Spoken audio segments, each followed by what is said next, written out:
Morning to all of you and welcome to our YouTube channel. I am your host Dinesh Kumar. आज हम करेंगे class +2 class का business study में हमारा next point third decision रह गया था हमारा। वैसे में फाइनेंशियल मैनेजमेंट में एक डिसीजन के बारे में टॉपिक की बात कर रहे थे। 3 डिसीजन जो हैं हमने वो लेने हैं। अब इम्पोर्टेंट चीज़ ये आती है कि आपका जो तीसरा डिसीजन है डिविडेंड डिसीजन, ये किस प्रकार लिया जाता है। पहले बात करते हैं डिविडेंड डिसीजन एक्चुअल में है क्या। डिविडेंड का मतलब होता है लाभांश, लाभ का अंश। यानी कि जब भी कोई फर्म है, कोई कंपनी है, अपना लाभ अपने शेयर होल्डर में बांटना चाहती है, उसको बोलते हैं डिविडेंड। और वो डिविडेंड कितना बांटे, इस चीज़ का डिसीजन अगर फर्म को प्लान करना हो, प्लानिंग करके मैनेज करना हो कि भाई कितना रुपया डिविडेंड के रूप में डिक्लेयर किया जाएगा, कितना नहीं किया जाएगा, कितना सेविंग्स फ्यूचर के लिए बचा के रखी जाएगी, तो डिविडेंड देने के लिए डिसीजन लेना क्या कहलाता है, dividend decision. Determination of how much part of the earning should be distributed among the share holder by the way of dividend. भाई कितना पैसा हमें बांटना चाहिए और कितना हमें फ्यूचर के लिए सेव रखना चाहिए कि भाई शेयर होल्डरों को इतना पैसा दे दिया। यही चीज़ क्या कहलाएगा, डिसीजन हमारा इन्वेस्टमेंट को लेकर के हमारा एक नया डिसीजन वो है डिविडेंड डिसीजन। ठीक है, अब डिविडेंड डिसीजन के जो इफेक्ट है उस पर कौन कौन इफेक्ट डालता है, भाई factors affecting the dividend decision. यानी कि ये ऐसे फैक्टर्स हैं जिनसे आपको ये डिसाइड किया जाएगा कि भाई कितना पैसा आपने क्या करना है, डिविडेंड के रूप में डिक्लेयर करना है। तो ये 10 बातें हैं, इनको आपने क्या करना है, माइंड में सेट रखना है, तभी हम क्या करेंगे, पैसा डिसाइड करेंगे कि कितना इन्वेस्ट किया है और कितना हमें डिविडेंड के रूप में डिक्लेयर करना है। बात करते हैं फर्स्ट पॉइंट नंबर 1। नंबर 1 कहता है हमें अर्निंग्स। अर्निंग्स क्या है, मतलब है हमारी आय, आमदनी।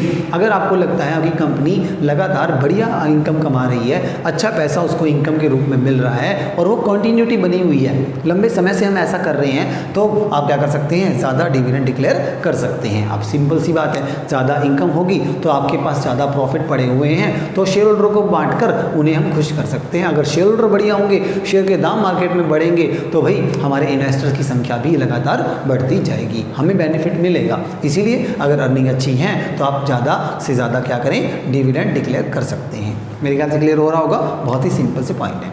नेक्स्ट पॉइंट है नंबर 2, स्टेबिलिटी ऑफ अर्निंग। आप जो कमा रहे हो उसकी क्या है, स्टेबिलिटी बहुत इंपॉर्टेंस रखती है। स्टेबल का मतलब होता है कि आपको वो आमदन जो हो रही है, जो अर्निंग आपको हो रही है, जो कमाई आप कर रहे हैं, वो कंटिन्यू बनी रही, रेगुलर हो रही है, स्टेबल है। मतलब जितना पैसा आप कमा रहे हो ऐसा कमाते ही रहोगे। आपको ये चीज़ पता चल चुकी है, हमारे अकाउंट्स देखकर हमें पता चल जाता है कि हमारे पैसे जो हैं वो लगातार आते रहेंगे, आमदनी हमारी अर्निंग्स है जो लगातार बनी रहेगी, स्टेबिलिटी वो रहेगी। तो हम क्या कर सकते हैं, हम ज़्यादा से ज़्यादा डिविडेंड के रूप में डिक्लेयर कर सकते हैं, डिविडेंड के रूप में अमाउंट ज़्यादा से ज़्यादा डिस्ट्रीब्यूट कर सकते हो। थर्ड पॉइंट है हमारा स्टेबिलिटी ऑफ डिविडेंड। डिविडेंड का मतलब क्या है, हमारा लाभांश, और लाभांश की स्टेबिलिटी मायने रखती है। अगर एक फर्म है, एक कंपनी है, और वो क्या करना चाहती है, एक रूल मेंटेन करती है कि भाई हर साल उसे क्या करना है, डिविडेंड डिक्लेयर करना ही है, इतना परसेंट, मतलब 4%, 5% या 1%, 2%, इतना परसेंट डिविडेंड तो हम हर साल क्या करते हैं, डिक्लेयर करते ही हैं। तो कंपनी में क्या है, ये चीज़ स्टेबल है और ये रूल लगातार चला आ रहा है, तो हम क्या करेंगे, इस साल भी आपको डिविडेंड डिक्लेयर करना ही पड़ेगा। तो आप उतना अमाउंट क्या करें, डिक्लेयर कर दीजिए। जिस अमाउंट को आप देख रहे हैं आपने स्टेबल रखा है, उसके आसपास तो कम से कम डिविडेंड डिक्लेयर आपको करना ही पड़ेगा, क्योंकि इससे कंपनी की क्या पड़ती है, एक इमेज बनती है, एक अच्छी छाप बन जाती है।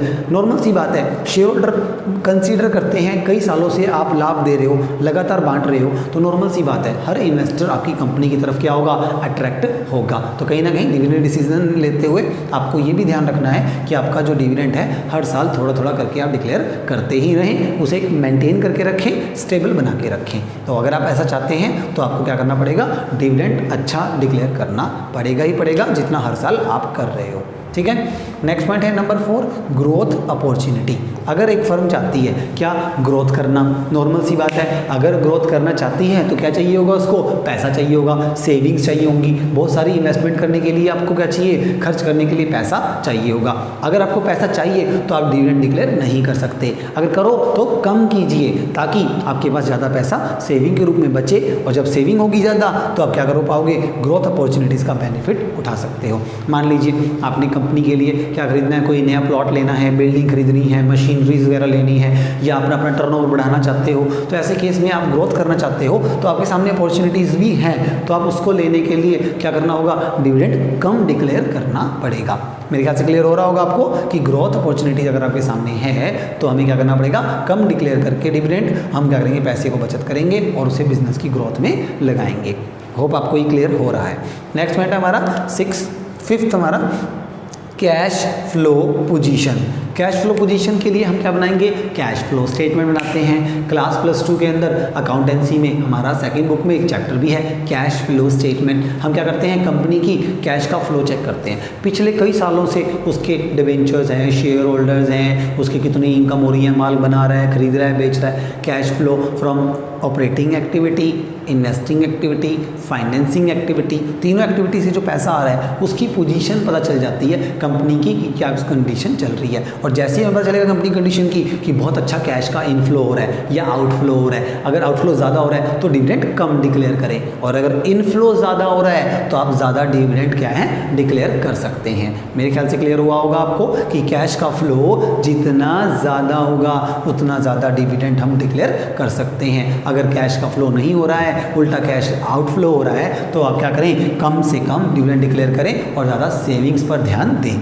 तो मेरे ख्याल से आपको क्लियर हो गया होगा कैश फ्लो पोजीशन।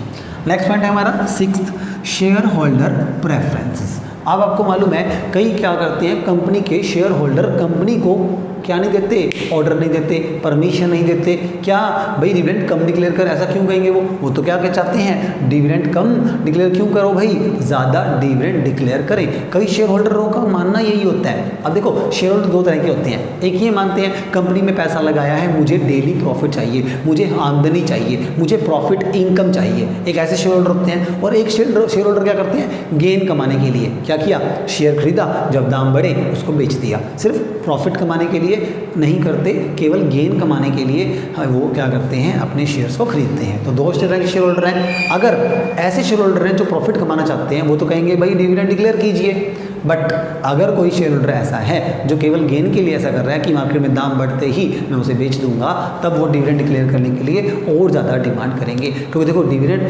आपको कितना डिक्लेयर करना है ये सारा का सारा कौन डिसाइड करेगा, हमारे शेयर होल्डर भी डिसाइड करते हैं। अगर वो उनका पैसा है वो जब चाहें जैसे चाहें कंपनी को डिमांड कर सकते हैं और उनके ऊपर डिपेंड करेगा कि कंपनी कितना डिक्लेयर करेगी। नेक्स्ट पॉइंट है हमारा टैक्सेशन पॉलिसी। टैक्सेशन पॉलिसी मतलब सरकार के द्वारा टैक्स लगाया जाता है डिविडेंड के ऊपर। कंपनी जितना प्रॉफिट कमाती है तो कंपनी क्या करती है, सारे के सारे प्रॉफिट पर क्या भरती है, टैक्स भरती है। अगर सरकार ने क्या कर दिया, टैक्स की जो रेट्स हैं वो गिरा दी, कम कर दी, तो हम क्या कर सकते हैं, ज़्यादा डिविडेंड डिक्लेयर कर सकते हैं। आप ज़्यादा लाभांश बांट सकते हो क्योंकि आपके ऊपर टैक्स क्या लग रहा है, कम लग रहा है। तो इट मीन्स ये क्या है, नेगेटिव इम्पैक्ट पड़ गया। अगर टैक्स बढ़ा तो आप डिविडेंड कम डिक्लेयर करेंगे, अगर टैक्स घट गया तो आप डिविडेंड ज़्यादा डिक्लेयर कर सकते हैं। मेरे ख्याल से क्लियर हो गया होगा आपको कि डिविडेंड डिक्लेयर करना हमारी टैक्सेशन, हमारी गवर्नमेंट की पॉलिसी पर डिपेंड कर रहा है। नेक्स्ट पॉइंट है हमारा स्टॉक मार्केट रिएक्शन। हाँ जी, मार्केट में तेजी मंदी आती रहती है। मार्केट में अगर आप चाहते हो आपकी कंपनी क्या करे, फर्स्ट पोजीशन पर जाए, ज़्यादा लाभ कमाती हुई नजर आए, तो नॉर्मल सी बात है आपको ज़्यादा डिविडेंड डिक्लेयर करना पड़ेगा। आप चाहते हो मार्केट में हमारी कंपनी का नाम हो, रेपुटेशन हो और उसको हर कोई जाने पहचाने, उसका नाम लोगों की जुबान पर हो, इन्वेस्टर्स बार बार आपकी कंपनी का नाम ले, तो शेयर मार्केट का रिएक्शन देखते हुए मार्केट में क्या तेजी मंदी चल रही है, प्रॉफिट्स हो रहे हैं, नहीं हो रहे हैं, क्या हो रहे हैं, उसके हिसाब से डिविडेंड डिक्लेयर कीजिए। सभी कंपनियां बेस्ट कमा रही हैं, सारे डिविडेंड डिक्लेयर कर रही हैं, तो आपको भी डिविडेंड डिक्लेयर करना पड़ेगा। आपको भी कंपटीशन को बीट करने के लिए उनके साथ चलना होगा। तो स्टॉक मार्केट के रिएक्शन के अकॉर्डिंग आप डिविडेंड डिक्लेयर करें, कम या ज़्यादा। नेक्स्ट पॉइंट है हमारा access to the capital market. अब देखो कैपिटल मार्केट हमारी कौन सी है, वही शेयर मार्केट। देखो स्टॉक मार्केट का जब रिएक्शन था, मंदी थी, तेजी थी, सेम ऐसी कैपिटल मार्केट है। कैपिटल मार्केट में क्या होता है, शेयर मार्केट में खरीदा और बेच सकता है हमारे शेयर्स को, डिवेंचर्स को। तो ऐसे केस में अगर आपका एक्सेस कितना है, आप ज़्यादा उसमें इंटरफेयर करते हो, तो आप ज़्यादा डिविडेंड डिक्लेयर करके ज़्यादा लाभ कमा के उसका ज़्यादा हिस्सा प्राप्त कर सकते हो। और लास्ट है हमारा कॉन्ट्रेक्चुअल कंसंट्रेंट्स। कंसंट्रेंट्स मतलब क्या हो गया, हमारे कई ऐसे क्या होते हैं, कॉन्ट्रेक्चुअल होते हैं। मान लो आपकी जैसे डिवेंचर होल्डर हैं, इनको हम क्या बोल सकते हैं, हमारे ऋणधारी, डेबिट्स। डेट्स होते हैं हमारे जो, ठीक है, जो डेट्स हैं हमारे ऋण जिनसे हमने लिया हुआ है, तो वो क्या कहेंगे, भाई हमसे पैसा लेके आप क्या कर रहे हो, ज़्यादा शेयर होल्डरों में लाभांश बांट रहे हो, ऐसा नहीं है। वो बाउंडेशन करते हैं हमारे ऊपर, हमने उनके साथ क्या किया हुआ है, कॉन्ट्रैक्ट किया हुआ है, भाई सबसे पहले आपको मिलेगा लाभ, आपका ब्याज, उसके बाद हम लाभांश डिक्लेयर करेंगे। क्या पता वो क्या करें, ये बोलें कि भाई अगले साल हमारी मंदी आ सकती है, हमारे के लिए क्या है, हमारा ब्याज तुम दो ना दो, इसलिए कुछ रिजर्व जरूर बना के रखो, सारा लाभ डिविडेंड के रूप में ना बांटो। तो ये चीज़ कौन बोल सकता है, हमारे डेट्स बोल सकते हैं, कंस्टेंट्स बोल सकते हैं, जो कॉन्ट्रेक्चुअल हमारे साथ कनेक्टेड हैं। तो हमें क्या करना होगा, फिर कम डिविडेंड डिक्लेयर करना होगा। मेरे ख्याल से ये 10 पॉइंट्स हैं, आपको क्लियर हो गए होंगे कि 10 के 10 पॉइंट्स क्या करते हैं, हमें ये हेल्प करते हैं कि हम डिटर्मिनेशन कर सकें कि शेयर होल्डर्स को कितना डिविडेंड डिक्लेयर करना चाहिए, कम या ज़्यादा। तो ये 10 पॉइंट्स हैं, मैं एक बार फटाफट से रिपीट कर देता हूँ। सबसे पहले हमारी अर्निंग, हम कितना लाभ कमा रहे हैं, जितना ज़्यादा लाभ कमाएंगे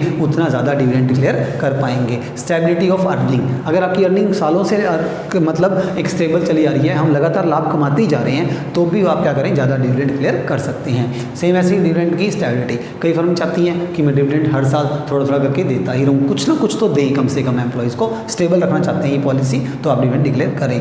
कंपनी चाहती है ग्रोथ अपॉर्चुनिटी, ज़्यादा लाभ कमाना चाहती है, अपने आप को डेवलप करना चाहती है, तो कम डिविडेंड डिक्लेयर करके पैसा सेविंग करे और ज़्यादा ग्रोथ पर लगाए। ऐसे ही कैश का फ्लो है, ज़्यादा कैश का फ्लो होगा, ज़्यादा डिविडेंड डिक्लेयर कर सकते हो। अगर आपको कम कैश फ्लो हो रहा है तो आप कम डिविडेंड डिक्लेयर करें। इसी प्रकार शेयर होल्डर का प्रेफरेंस, टैक्सेशन पॉलिसी जो भी हमारे साथ हैं, अगर ये हमारे फेवर में हैं तो हम ज़्यादा डिविडेंड डिक्लेयर कर सकते हैं। मेरे ख्याल से होप आपको ये सारा 3 डिसीजन जो थे हमारे, तीनों फाइनेंशियल डिसीजन थे, फाइनेंशियल स्टेटमेंट बनाते हुए आपको इन सब को ध्यान में रखना होता है। तो ये थे हमारे 3 डिसीजन।